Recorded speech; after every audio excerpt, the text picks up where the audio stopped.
स्वागत है आपका जीनियस साइंस रेगुलर क्लासेस के अंदर दोस्तों। जैसा कि आपने थंबनेल देख लिया होगा और पिछली वीडियो में मैंने आपको बताया कि अपन कार्बन से रिलेटेड इंपॉर्टेंट वीडियो के साथ आएंगे दोस्तों। और अभी पेपर चल रहे हैं तो साइंस 10th क्लास के जो बच्चे हैं उनके लिए जो साइंस का पेपर होने वाला दोस्तों, उसके लिए बहुत ही इंपॉर्टेंट क्वेश्चन है। और इससे पहले वाले वीडियो के अंदर मैंने कार्बन के बारे में कुछ बातें बताई थी दोस्तों, और आज इस वीडियो के अंदर अपन कुछ महत्वपूर्ण क्वेश्चन के साथ आए हैं दोस्तों।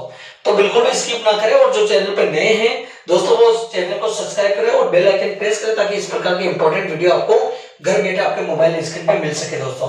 और जी जान लगा देनी दोस्तों, क्योंकि आपको पता है कि एक बार एग्जाम देना, बार बार अपन को एग्जाम नहीं देना है, ठीक है ना दोस्तों। तो केवल पास नहीं होना है, बहुत ही अच्छे परसेंटेज के साथ पास होना है दोस्तों, ठीक है ना। तो कार्बन जो बच्चों के कमेंट आ रहे थे उसकी मतलब समस्या है, तो वो समस्या नहीं रहने वाली दोस्तों। तो पिछली वीडियो के अंदर कार्बन को कई बार डिटेल में अपन ने जान लिया था। आज भी अपन इंपॉर्टेंट 5 क्वेश्चनों के साथ इस वीडियो के अंदर आए और कुछ बेसिक इंफॉर्मेशन मैं आपको और देने वाला हूं दोस्तों। देखिए, कार्बन से रिलेटेड जो ध्यान दे लीजिएगा, जो 3 अभिक्रियाएं हैं। पहली अभिक्रिया है दहन अभिक्रिया, याद कर लेना। कार्बन से रिलेटेड जो पहली अभिक्रिया है वो दहन रिएक्शन है दोस्तों, बहुत इंपॉर्टेंट है, वेरी वेरी इंपॉर्टेंट है। अगर आप इसको नहीं पढ़ पा रहे हो या नहीं पढ़ते हो तो बहुत बड़ा नुकसान हो सकता है दोस्तों।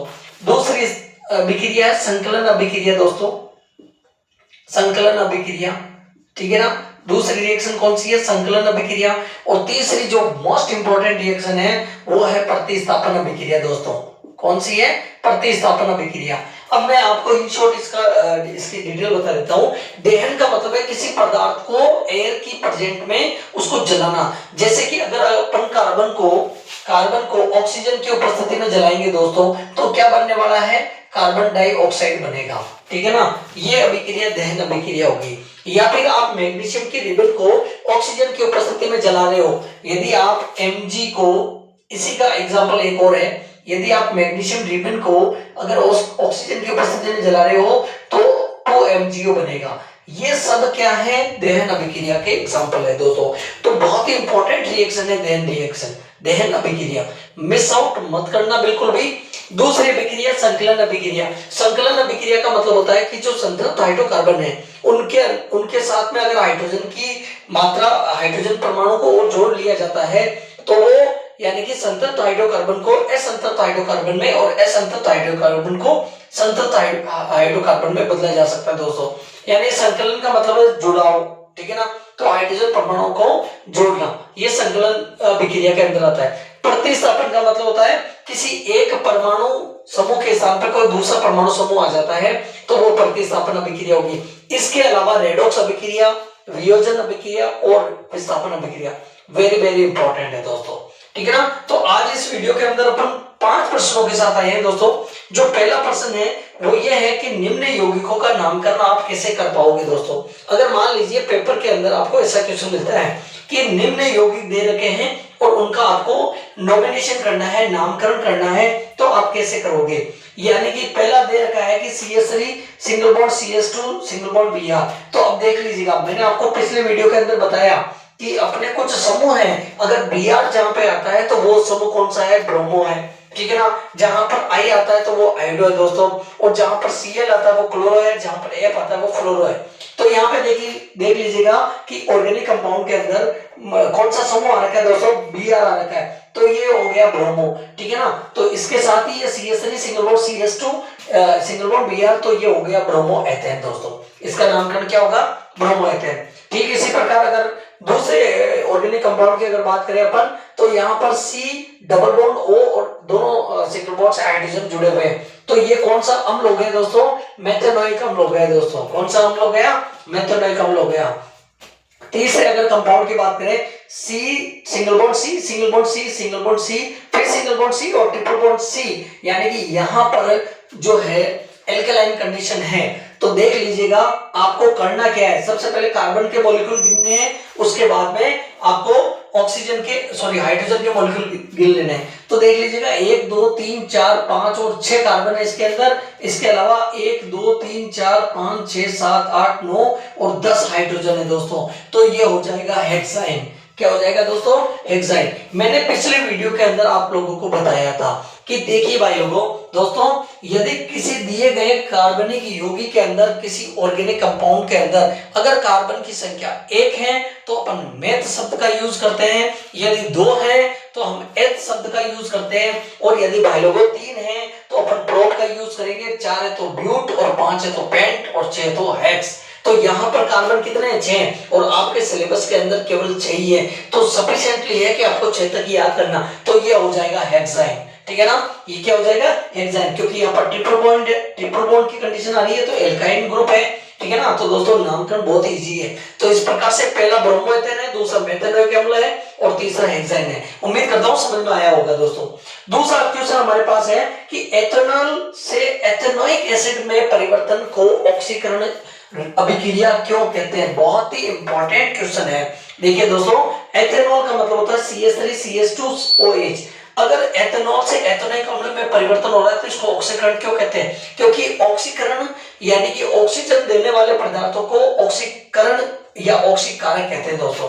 तो यहाँ पर केमेनोफोर क्या कर रहा है, यानी कि रिएक्शन जो है CH3CH2OH और केमेनोफोर और पोटेशियम डाइक्रोमेट यानी कि K2Cr2O7 की उपस्थिति में क्या बन रहा है दोस्तों? एसिटिक एसिड यानी CH3COOH बन रहा है, यानी कि ऑक्सीजन देने की क्षमता रखने वाले पदार्थ हैं। केमेनोफोर क्या कर रहा है? ऑक्सीजन देने की क्षमता रख रहा है, तो इस प्रकार से ये प्रबल ऑक्सीकारक होगा दोस्तों, ठीक है ना। इसके साथ में K2Cr2O7 यानी कि पोटेशियम डाइक्रोमेट, ये भी एक प्रबल ऑक्सीकारक है। भाई लोगों, एग्जाम में क्वेश्चन पूछा जाता है कि प्रबल ऑक्सीकारक कौन से, तो यहाँ पर आपको 2 एग्जांपल मिल चुके हैं। एक तो केमेनोफोर जिसको अपन पोटेशियम परमैंगनेट कहते हैं, और दूसरा K2Cr2O7 यानी कि पोटेशियम डाइक्रोमेट, ठीक है ना सर दोस्तों। चलते हैं आगे। नेक्स्ट क्वेश्चन है हमारे पास, क्वेश्चन नंबर 3, यानी कि ऑक्सीकारक क्या है? वे पदार्थ जो दूसरे पदार्थ को ऑक्सीजन देने की क्षमता रखते हैं। हालांकि वो बात है, पहले वाले क्वेश्चन के अंदर भी ये चीज हो चुकी है, इससे बाद वाले में भी। तो देखिए केमेनोफोर और K2Cr2O7, ठीक है ना, एग्जांपल आपको दूसरे क्वेश्चन में मिल चुके हैं दोस्तों। अगला क्वेश्चन हमारे पास है कि अगर CO2 का इलेक्ट्रॉन बिंदु संरचना देखना है दोस्तों, सबसे इंपॉर्टेंट चीज आपको बता रहा हूं, कंकाली संरचना पहले बना लेनी है, उसके बाद में इलेक्ट्रॉन बिंदु बनाना बहुत ही इजी हो जाएगा। जैसे कि अगर बात करते हैं एथेनिक एसिड यानी कि अल्कोहल की बात करते हैं, तो उसका जो ऑर्गेनिक कंपाउंड है उसका जो फॉर्मूला होता है वो होता है C2H5OH, ठीक है ना भाई लोगों, इसको अल्कोहल कहेंगे। अगर हम इसकी कंकाली संरचना देखते हैं तो कार्बन कितने भाई लोगों? 2 है। हाइड्रोजन कितने जोड़ने हैं? 5 जोड़ने। तो ये हो गया आपके पास 5 हाइड्रोजन, 1 2 3 4 और ये 5। अब ये डबल बॉन्ड से OH से जुड़ जाएगा दोस्तों। तो ये हो गई कंकाली संरचना। इसके बाद में इलेक्ट्रॉन बिंदु संरचना दर्शाते हो तो बहुत ही इजी हो जाएगा। जैसे कि यहाँ पे कार्बन डाइऑक्साइड का पूछा है, तो कार्बन डाइऑक्साइड के अंदर कार्बन कितना है देख लीजिएगा दोस्तों। कार्बन 1 है, ऑक्सीजन के मॉलिक्यूल 2 है, तो कार्बन 1 लिख करके एक गोला बनाइए और ऑक्सीजन 2 लिख दीजिएगा और दोनों गोले को कार्बन से रिलेट करना दोस्तों।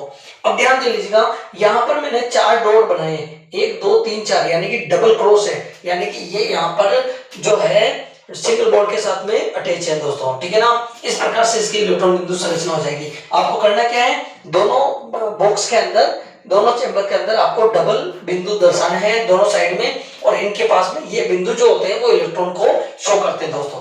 इसके बाद में अगला क्वेश्चन आता है कि पेंटेन के लिए आप कितने संरचनात्मक समावयवों का चित्रण कर सकते हैं, यानी समअवयवों का चित्रण कर सकते हैं। तो दोस्तों इसका आंसर होगा, हम अगर पेंटेन की बात आती है तो हम 3 समअवयव का मतलब जो है चित्रण कर सकते हैं। सबसे पहला CH3 single bond CH2 single bond CH2 single bond CH3, इसको अपन कहेंगे नॉर्मल पेंटेन, यानी कि ठीक है ना, पेंटेन बोलेंगे। अगला है हमारे पास कि CH3 single bond CH2 single bond CH single bond CH3 और CH से फिर सिंगल बॉन्ड से अपन ने CH3 को जोड़ा है, इसको अपन कहेंगे आइसोपेंटेन कहेंगे दोस्तों, ठीक है। इसके बाद में लास्ट आता है CH3 single bond C single bond CH3 और दोनों के साइड में अपन को सिंगल बॉन्ड से CH3 को जोड़ना है दोस्तों। तो ये हो जाएगा, मतलब जो 3 प्रकार के अपन जो है इसके लिए पेंटेन के लिए अपन कितने संरचनात्मक समअवयव दे सकते हैं, 3 समअवयव दे सकते हैं। कार्बन का परमाणु क्रमांक याद कर लीजिएगा, जो कार्बन परमाणु क्रमांक होता है वो होता है नंबर 6, यानी कि आप इसको लिखेंगे कैसे, C6 लिखेंगे दोस्तों। कार्बन के जो अपरूप होते हैं दोस्तों, अपरूप दो प्रकार के होते हैं। मैं पहले बता रहा हूं, बहुत ही इंपॉर्टेंट चीज है दोस्तों। कार्बन के दो अपरूप होते हैं, एक अपरूप होता है क्रिस्टलीय अपरूप और दूसरा होता है अक्रिस्टलीय अपरूप। जो क्रिस्टलीय अपरूप होता है यानी कि उनकी ज्यामितीय संरचना जो होती है दोस्तों, वो क्या होती है, फिक्स होती है। ऐसे पदार्थ या ऐसे अपरूप जिनकी ज्यामितीय संरचना फिक्स हो वो क्रिस्टलीय अपरूप कहलाएंगे। जैसे कि हीरा, जैसे कि हीरा। दूसरा आएगा ग्रेफाइट, इनकी ज्यामितीय संरचनाएं बिल्कुल फिक्स है दोस्तों। और तीसरा आता है फ्लोरीन दोस्तों। याद रख लेना, एग्जाम में क्वेश्चन पूछा गया है कि एक जो फ्लोरीन है उसको डिस्कवर किसने किया था, बकमिस्टर फ्लोरीन ने किया था दोस्तों। अब बात करते हैं कि एक क्रिस्टलीय अपरूप क्या होंगे, जिनकी ज्यामितीय संरचना फिक्स नहीं है दोस्तों।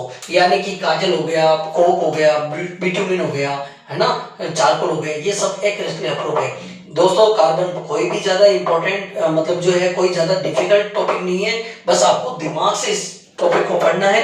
लेकिन क्वेश्चन हर हालत में पूछे जाएंगे दोस्तों।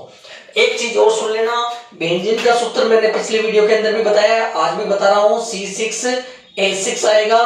संकलन, दहन और प्रतिस्थापन अभिक्रिया को आप कंठस्थ कर लीजिएगा, बिल्कुल ध्यान से समझ लीजिएगा। रेडॉक्स अभिक्रिया जिसमें एक बार ऑक्सीजन की वृद्धि होती है और हाइड्रोजन का ह्रास होता है, तो दूसरी दफे हाइड्रोजन की वृद्धि होती है और ऑक्सीजन का ह्रास होता है, बहुत ही इंपॉर्टेंट है। इसके अलावा रासायनिक अभिक्रिया क्या होती है, रासायनिक समीकरण क्या होती है, इनकी परिभाषा, अभिकारक और उत्पाद क्या होता है। इसके अलावा संक्षारण और विकृतगंधिता, कई बार अपन इनको डिटेल में जान पाएंगे दोस्तों।